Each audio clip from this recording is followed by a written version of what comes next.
Really wonderful to be with you all. I'll jump right into it. I think everybody on this call knows that the climate change is here, and that it's going to be extraordinarily disruptive across many city verticals. Um, this combination of global warming, of rising seas, of pollution, of more frequent and intense disasters is going to be, it already is, but is going to be increasingly consequential. And we can expect rising mortality, morbidity, population movement, socioeconomic costs, and financial impacts at varying levels and varying degrees in many, many parts of the world, including those that are most vulnerable. Now, cities, and I think the reason that brings everybody to this call are very much on the front line of climate change, not just because it's where most people are living and where most people are set to live. And we live in a country here in Canada of over 80% of the population living in urban areas, but because they also account for most of our GDP. Most of our gross domestic product and productivity is concentrated in cities. And it's not just fast-growing cities in Asia and Africa and the Americas that are going to be affected, but also mid-sized secondary cities in places like the United States, Europe, and of course, Canada. If I can go to the next slide, please. Climate change threats are widespread. They're going to deepen over time. And we're getting better and better at modeling their effects in terms of warming and storms and ocean currents and melting and sea level rise and the wider effects even on food security, for example, and population displacement. But there is a bit of a gap in our knowledge, or at least a gap in the debate, which is the relationship between climate change specifically and crime. And I want to distinguish this from climate change and security. There's actually been a very lively debate on climate change and security, that is to say, national and international security in the global arena, including in the United Nations and the Security Council since at least 2007. And this has really been heating up over the last couple of years. But my goal today is really to highlight some of the relationships, not all, but some of the relationships between the two sets of variables that we're talking about today, which are climate change and crime. Next slide, please. And I'll actually go to the next slide. And first, I'll offer some very general thoughts on how climate change affects criminality. And I'll be distinguishing somewhat simplistically between shocks and stresses when I talk about climate change. And I put together a very crude typology or taxonomy to help communicate some of these wider implications of climate change on public safety and security. And I think these kinds of matrices, these typologies can serve as useful heuristics for thinking about how to better systematize the types of criminal outcomes we can expect from climate change. And they can also help us inversely by thinking about strategies to mitigate and adapt to them. Second, I want to talk about how these relationships are being theorized. Most of the thinking around this climate change crime relationship comes from criminology and sociology, but we're also seeing now really interesting contributions from psychology, from neuroscience, and also from the humanitarian and development sectors. We definitely need more thinking about this from the urban planning world and the architecture world. I'm sure people are doing this, and certainly there's been an interesting confluence between the crime and the urban in CIPTET type theories, but there is some interesting thinking. Most of the thinking on the theorizing behind climate change crime connections is really from the sociology, criminology area. I should also emphasize that there's been some really interesting scholarly work, and I'll talk about this, but much of it's US and European focused. Third, I want to walk through some of the more detailed findings about the relationships between climate change and crime.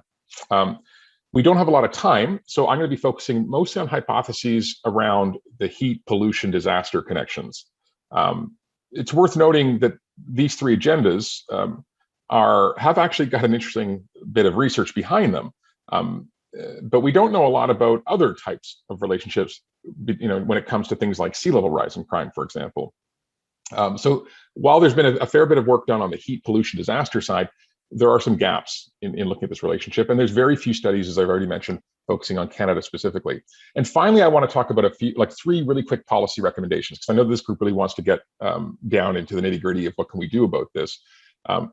And some of these recommendations are quite obvious; they flow from the evidence, but there's actually very limited evaluatory work, high quality evaluatory impact evaluation work on what works and what doesn't. So let's go to the next slide. So what are the relationships then between climate change and crime? And I think in order to parse out our independent variable, which is climate change, as I've said, I'm distinguishing between shocks like disasters and more gradual stressors, which you could describe maybe as hazards. Uh, these are, of course, very broad categories, and how we measure them is very complex. And I'm mindful that we have many experts in this call who've thought about this much more than I have. In any case, when we think about our dependent variable, just to be clear, crime, we can also break this down into violent and non-violent crime. I think it's important to be parsimonious when we're talking about the relationships here. We have homicides and violent assault in the former category, and robbery and burglaries in the latter. So when it comes to sudden onset disasters, so shocks, we think about floods and storms, tornadoes and cyclones and forest fires. And as all of you know, increasing global surface temperatures are going to likely lead to more frequent and intense disasters. As we've got more water vapor evaporating, we can expect more storms. And with more heat in the atmosphere and warmer oceans, we can expect higher wind speeds. The other challenge is that we're going to see not just more and more intense disasters, but they're going to be occurring in greater and tighter succession with less time to prepare and recover between them, depending on the part of the world you're in and the season we're talking about. So this map here just shows a projection of billion-dollar weather events over the last 20 years in the United States. And we've seen a notable acceleration in recent years. Next slide, please. The other category that we're talking about are the stressors, the longer-term hazards, which include things like droughts and water scarcity and heat islands and pollution and pest infestation and other categories.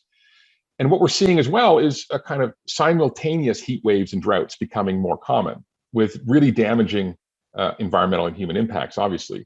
Right now, this year, in fact, the last couple of months, about half the United States is experiencing some kind of drought, and this is expected to worsen. And most scientists, there's a lot of cause, it's multi-causal, but they're attributing a lot of this to erratic precipitation. So what we see here is basically soil surface moisture as of March 2021. The dark red is supposed to be a condition that only occurs once every 50 years. And we have similar kinds of maps, albeit less resolution and lower resolution in Canada. Next slide, please. So here's the matrix or the typology. We know that climate change effects are worsening and that cities are affected. So how does this affect crime? This table here is really a crude attempt to start parsing out some of the ways in which the effects are manifest. The focus is quite broad in the table on multiple forms of public, let's call it issues of public safety concern. And the crime effects we just sort of highlighted in yellow.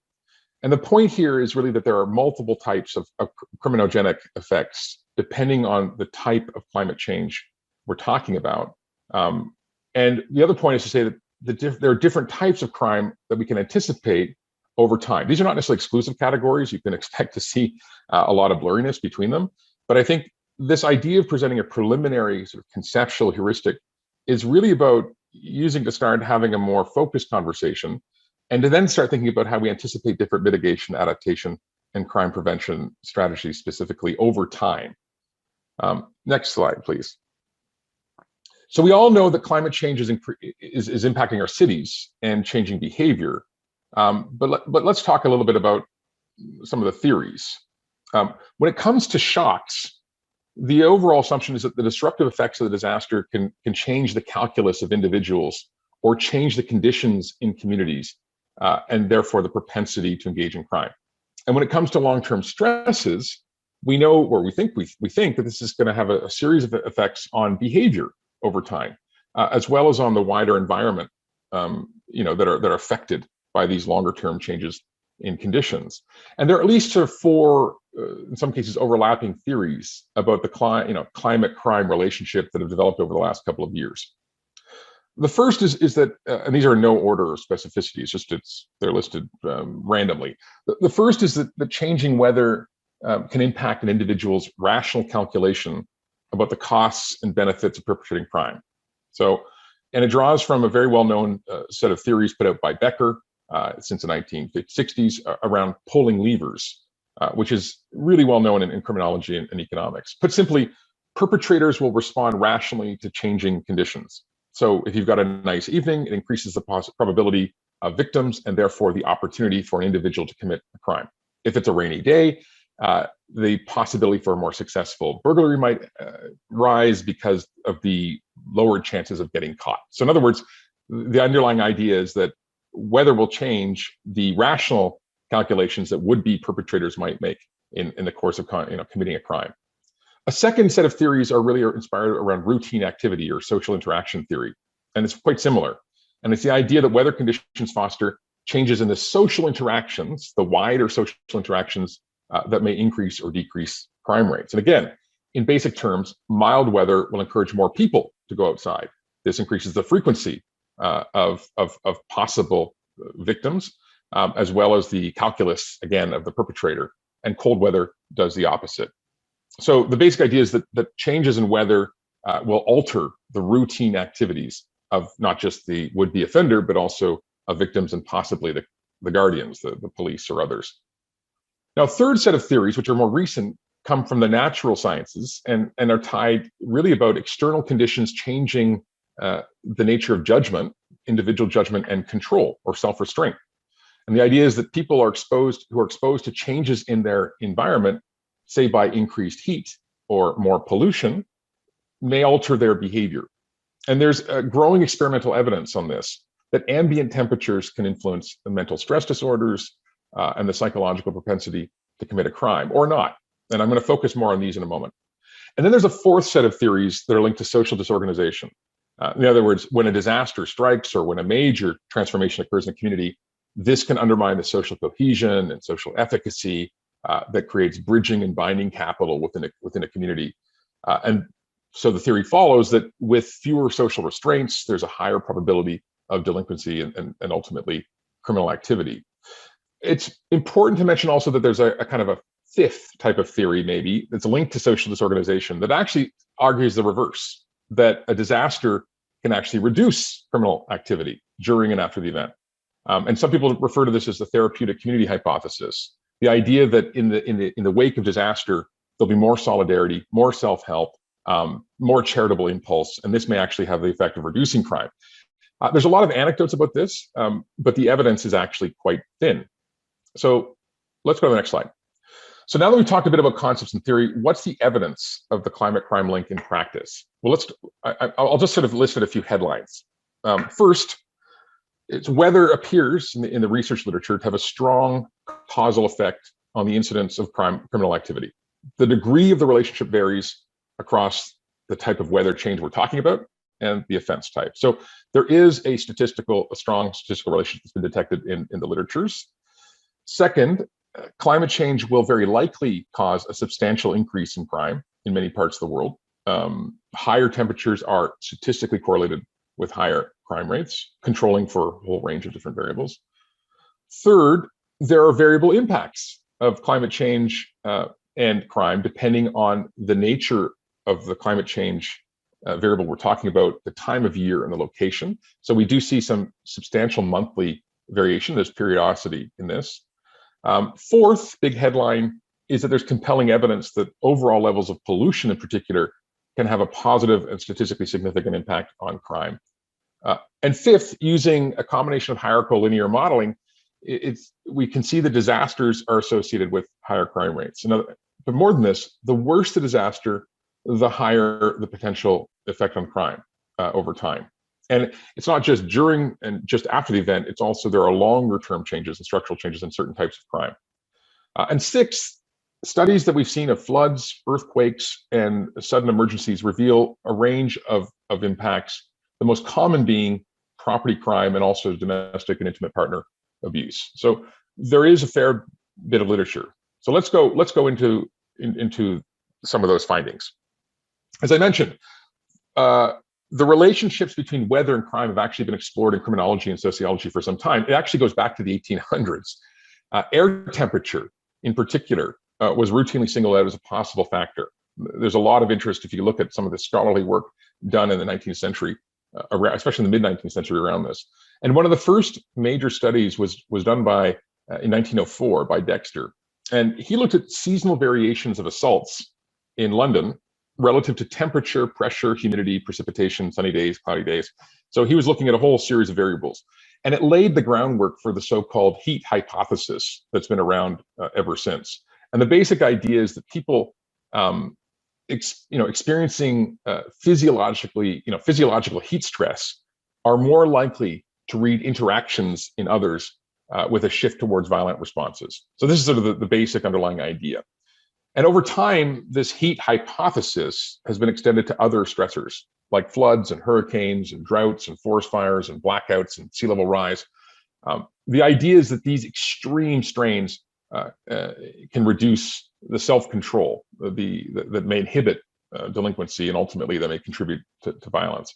And the empirical evidence for the heat hypothesis, but the way it's been extended to other variables, I think is fairly, it's evolving, let's say.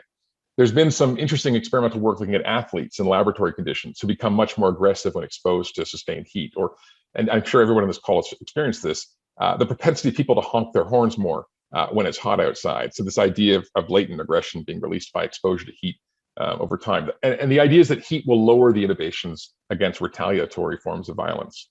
Next slide, please. The other explanation for the heat hypothesis, and I've already alluded to this in the theory section of this talk, is that it affects the opportunity for crime. So more agreeable weather, warmer weather, generally increases the rate of interpersonal interactions because more people are on the street, and therefore the opportunities for crime. And a wave of studies have been done on this, looking at it through this particular explanatory lens since the 1980s. And one of the first was in Chicago and Houston, and it assessed the relationship between temperature change and assault. And it found a very strong linear relationship, as I've mentioned, between ambient temperature and crime.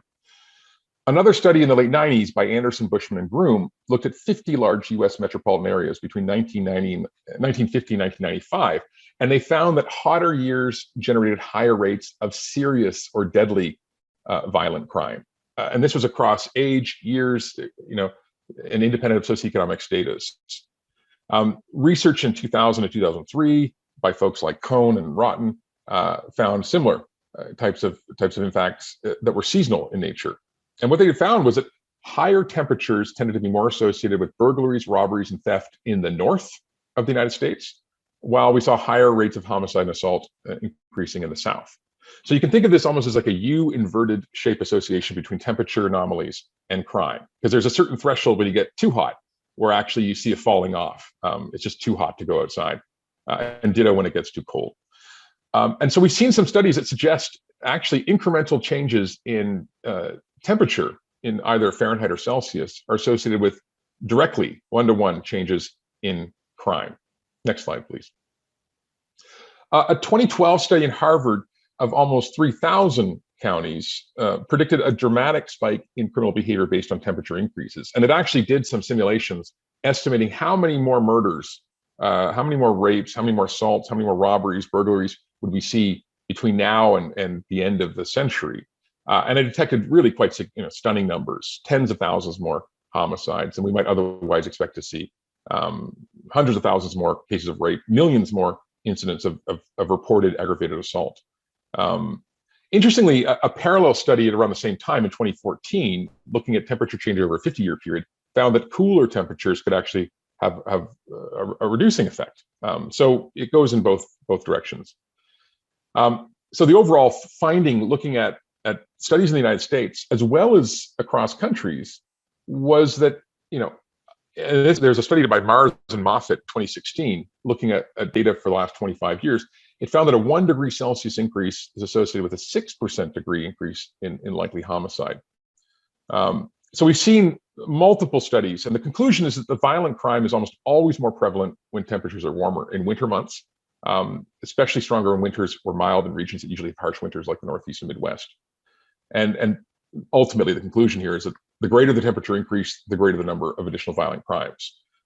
Now, it's important to stress that this is going to be affecting the most vulnerable groups most likely the hardest: minority population, indigenous populations, poor populations who are often located in the most exposed areas.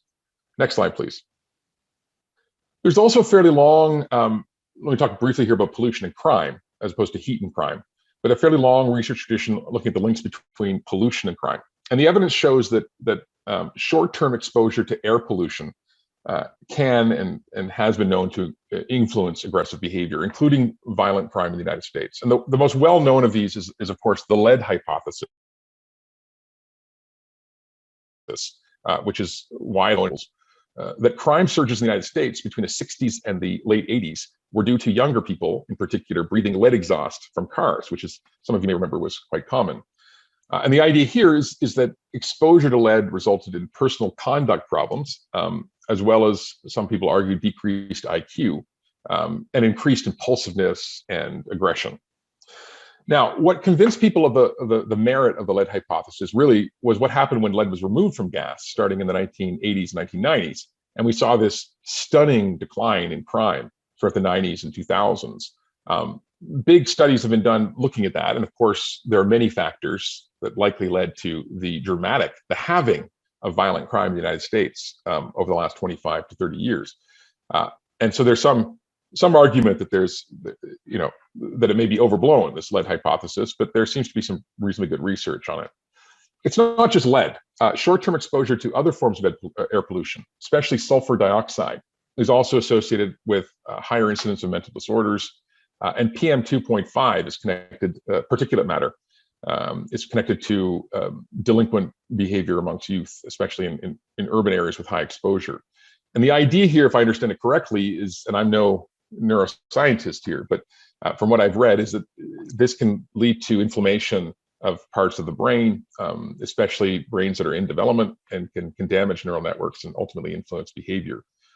A study of air pollution and crime 2 years ago in over 9,000 US cities and towns found that it led to increases in anxiety, as well as some ancillary effects on criminal behavior.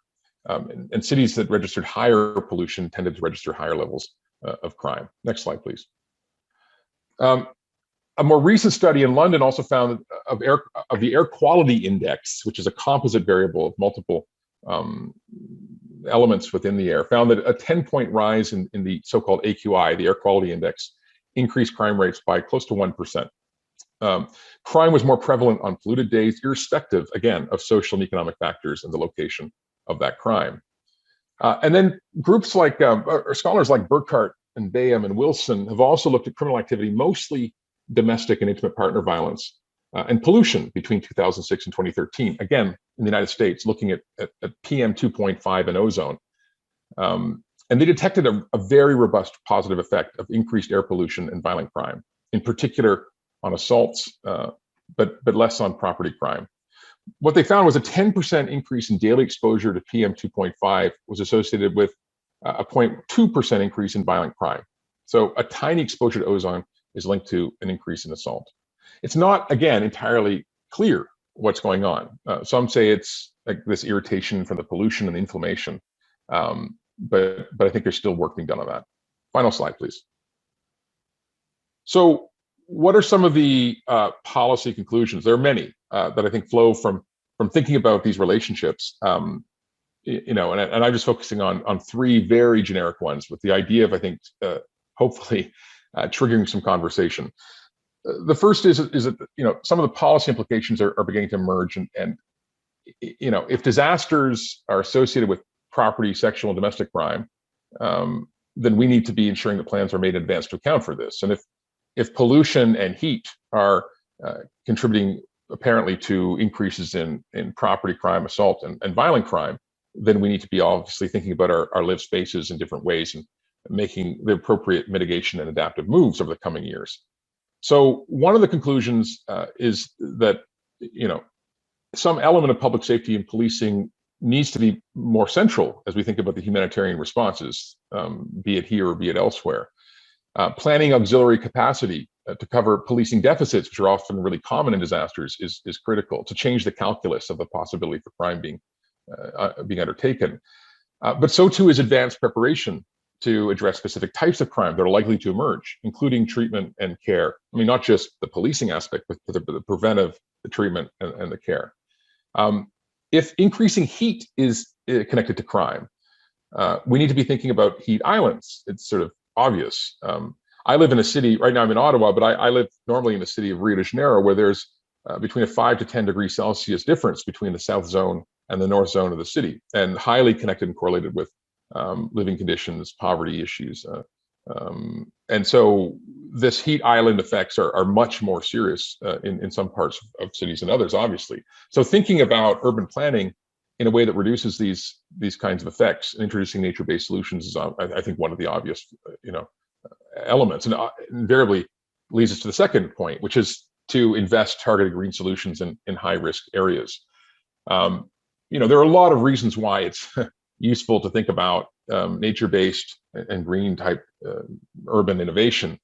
Green canopies, green roofs, increased park spaces, pathways, they have really strong co-benefits. We know this, not just increasing health and reducing congestion and improving real estate values, but they also lead to a whole series of psychological, social, ancillary benefits. And it turns out they potentially lead to reductions in crime, which is not something that I've heard mayors talk a lot about when they're talking about green roofs or taking out pavement, putting in bicycling paths. But I think it's part of the calculus we need to be thinking about. And third, I suppose is we need to be thinking about pollution reduction. And again, this goes back to the co-benefit point I was making. I mean, over 8 million people die a year from pollution around the world. We know, according to the WHO.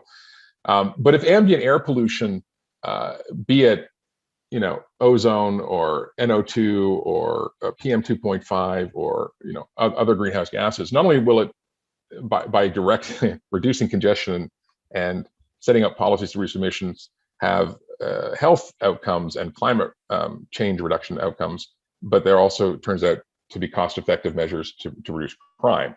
And so there are a lot of, I think, interventions here that we can think about in terms of sharper penalties, emission standards, congestion pricing, increased green spaces, and the rest.